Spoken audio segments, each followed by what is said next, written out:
This is Couples Court with the Cutlers. This is the case of Johnson versus Johnson.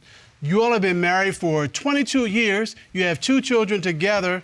But Ms. Johnson, you have already made plans to move on depending on what happens here today in this courtroom. Is that correct? That's correct. I have. Right. Tell us why you've initiated this case. We've been married for, it'll be 23 years in November. Wow. And we've been together for 24 years.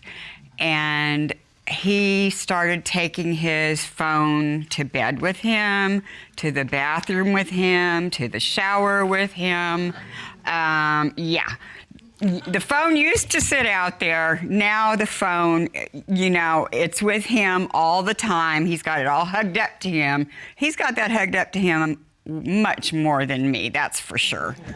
Oh, so he's hugging on the phone, but not hugging on you. Right. Okay. Yes. All right. Okay, Mr. Vernon, why are you so close to your phone but not so close to Miss Johnson? You got to have somebody to love, so the phone does it, I mean, no. Oh.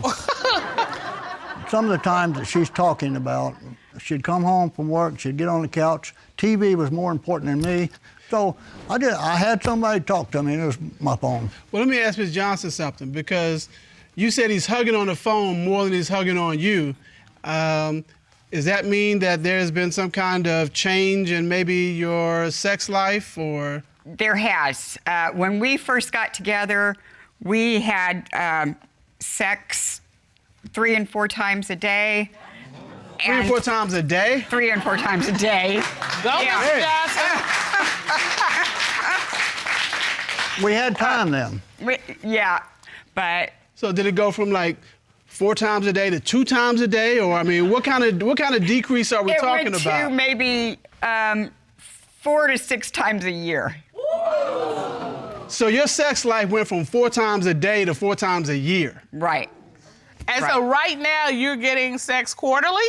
Quarterly, quarterly. Oh. And so that's a big red flag to you because, okay, well, if he's not getting it from me, he's getting it from somewhere else, right? Right.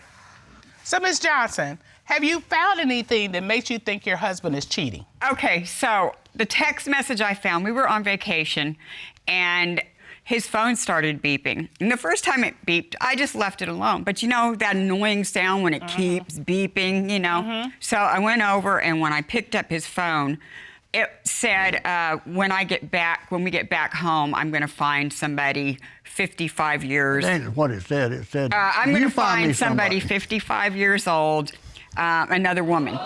So that was like a kick in the stomach to me. I can see the tears in your eyes just telling the story. Tell him how finding that text message saying he was going to get a younger woman made you feel. It hurt me. I can understand that. It wasn't for you, though. Right. That's what I get. Clearly. But Mr. Johnson, you understand that she thinks you are involved with somebody else, that you want to be involved with someone else, that you're looking for someone else. She knew I wasn't looking. Are you looking for anybody else? I've never looked for anybody else. I want to go back and talk to you. Yes. Have you found anything else that makes you think Mr. Johnson is cheating? Absolutely, I have. So, this here, I went and grabbed my call logs. It would only let me go back for 3 months. Oh, wow, that looks like about 20, 30 pages worth of paper. Actually, there's 70-something pages. No. 70 pages of 78. And those are all the calls that he made and messages he received and everything on his phone? Yes. And just his phone only. So tell me what you did with that log. I did a little detective work, and so I started texting these numbers and asking about why they were contacting my husband. And so... Did you get any responses? Oh, yes, I did. What kind of responses did you get? I had a woman contact me back and tell me that she met my husband on POF. Oh, wow. So here's the text. And here's Ron, his would you dating grab those, profile. please? He set up a dating profile. Okay, let me see the text. He was separated. All right, let me see. So you texted different people, and this person responded to the text. And you wrote, "Hey, this is Vernon's wife. Do you mind telling me who this is and why you and him are talking at 1 and 2 in the morning. Right, yeah. I didn't know he was married. He messaged me. Right. And you respond, I'm sure he did. I have hundreds of pages of numbers he has been texting to people and had found 4 different people he told we were separated and we're not. And then she writes back, try this site, POF. Right. So you eventually found out that he had set up a profile on a dating site. Right. He has no reason to have a dating site since he's married. Exactly. And you're like, why are you doing this? Right. All right, let's see what the profile says. Okay. It says, do you have children? Yes. 4, long term. Like looking for? Yeah, what are you looking for? Long term. Body type, average. Personality, music snob. Religion, other. Ethnicity, Caucasian. I am seeking a female. Do you want children? Prefer not to say. But here's the kicker. Marital status, separate. Separated. Right. And then these pictures are of you. Yes, they are. Okay. So, Mr. Johnson, you're married. Why are you, 1, on a dating site, and then 2, telling people that you're separated? You got to realize when somebody tells me they're leaving, I take them for their word, and I go looking for something else. I always did what I had to do to get by in this world. Was what you had to do go out and get somebody else? I didn't even go out and get nobody else.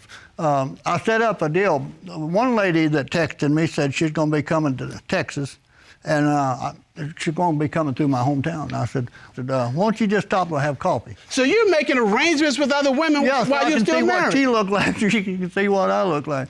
And Wait, and you don't have any remorse about this? No. You're just as like, oh yeah, so I met this woman, we were going to He's meet at laughing McDonald's. about it. He's smiling about it. somebody tells me they're going to leave. I believe them. Okay, but here's the thing. She hasn't left. She's right here. You can ask my son. She told everybody she was. Could you please stand? He knows everything about me. All right. Would you please state your name? Vernon Johnson, Jr. So this is your dad, Yes. and this is your mom. Yes, Your Honor. All right. You know them. Yes. Your father says that you know everything that's going on with them. Correct. It has to be frustrating for you to see your parents going through this. Of course it is. Of course. It has to be, you know. And I can see it on your face. Tell me what you've been going through watching this dynamic. When we go to singings, you know, Dad's always there. Every time I'm playing a gig or a show, whatever, Dad has always been there. You know, and I've seen him talk to other women and stuff like that, but, you know, it's just brief, you know. It's just, you know, how are you doing? You know, good, you know, have a good day, you know, it's stuff like that. And Dad will bring me coffee when I'm singing. But to answer your question, you know, on that, you know, I used to get on his phone all the time. I mean, all the time, and I still do it. To like find songs, you know, look up songs. Because there was a time period, you know, I didn't even have a phone that worked. He never, ever hesitated to give me his phone. So why would he not hesitate if he was cheating? Did you know he had a dating profile? Yes, I did. Well, how do you explain your father being married to your mother, still married to your mother, having the need to have a dating profile? Well, see, Mom, she told me that she was leaving. And I told her, I said, you know, I said, if that's what you want to do, I said, I'm like Dad, you know, you walk out a door, it's closed. But I know for a fact that my dad has not ever cheated on my mom. But the reason she was leaving was because she thought he was cheating. And you say that he let you use his phone all the time. She said he became secretive with his phone. He kept it with him all the time, took it with him in the shower. All right, Miss Johnson, you're shaking your head going, What's going through your head? Why are you saying, no, that's not so? Because there were more messages. He was talking to somebody else, and I found that message. And he told them that we were separated, and that he goes on the road with his son, and that talking about having one-night stands with his groupies. Mr. Johnson Jr., when you sing, you travel? Your dad goes with you? Yeah, we do. Yes. So you life out on the road. Yeah. I mean, we've all heard stories of musicians and their handlers, their managers, everybody else out on the road. What's Dad doing out on the road? You know, he kind of helps me, like, get my equipment from place to place, you know. Well, let me ask a different question. What's he doing with these other women out on the road?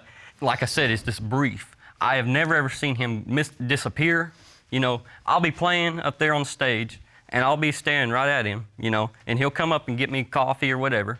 He has never ever disappeared for any moment. I always have seen where he's at. You're saying you've never seen your father with another woman after the show. Is that your testimony? Yes.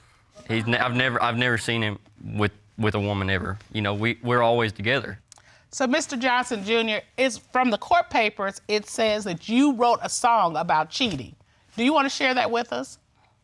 This song right here, I just wanted to kind of reflect on them and kind of maybe straighten things up. He wrote this about it. I'm laying here tonight, bowing my head in shame, thinking about her tonight, and knowing that I'm to blame for losing my only darling, and knowing we'll never be the same. Lord, forgive me, for I'll never mend this pain.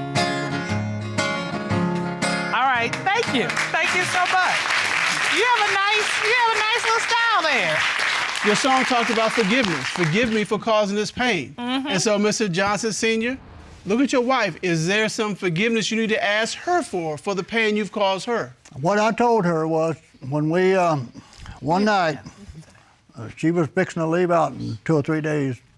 And that night we went to bed and I told her, I said, I don't want you to leave. And Ms. Johnson, you're shaking your head.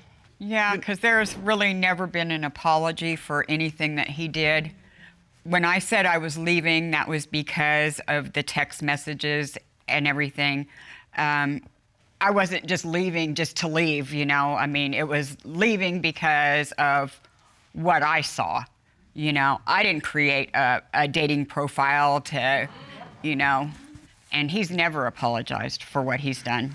Well, Mr. Cutler, I think we got enough. So here's what we have. Ms. Johnson found in Mr. Johnson Sr.'s phone a text message saying he was looking for a younger woman, and that hurt her deeply. Yes.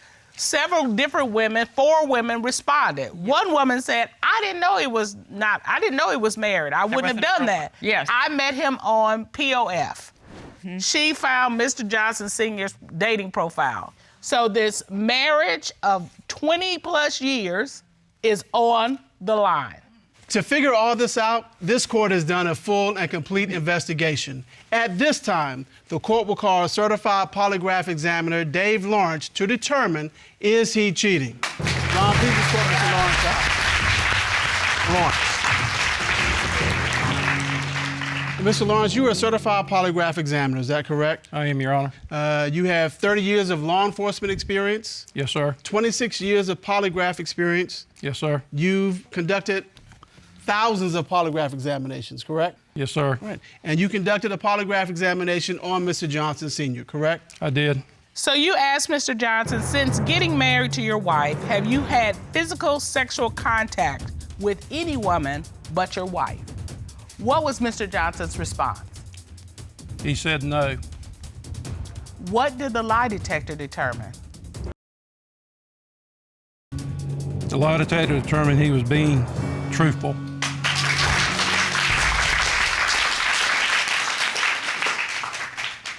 She's got that look like, what's next? All right. You asked Mr. Johnson, since getting married to your wife, have you had sexual intercourse with any woman other than your wife? What was his response? He said no. What did the lie detector determine? The lie detector determined he was being truthful.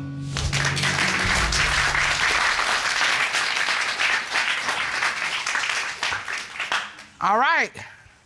So, you've gotten that he was being truthful, that he's not been with another woman sexually or had intercourse with another woman. What are you feeling in this moment?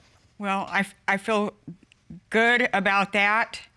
It's just the trust for me still is, you know, not quite there. Well, no, I wouldn't You know what I'm expect it to go from 0 to 100. Right, So, but right. you at least know that he's been faithful. Right. All right, now, Mr. Johnson, I'm gonna give you the business, and let me tell you why. I appreciate the fact that you have been faithful, but this running around on plenty POF, you need to shut that down. Well, yeah, it has been. All right. You got a woman here who loves you, who cares about you, who wants to be here. She's got to move out of the house to get your attention. It shouldn't be that way. I don't have to get on social media to get hers either. And you know, because you all are married, sometimes you're set in your ways and it's hard to change. The good thing is we have counseling here. So talk to our counselor. He's going to tell you those first steps you need to do to make that change, to have a better marriage, and to bring fulfillment to your marriage and to your life. As we say in this courtroom, don't cheat yourself out of a chance for a happy, healthy relationship. Court is adjourned.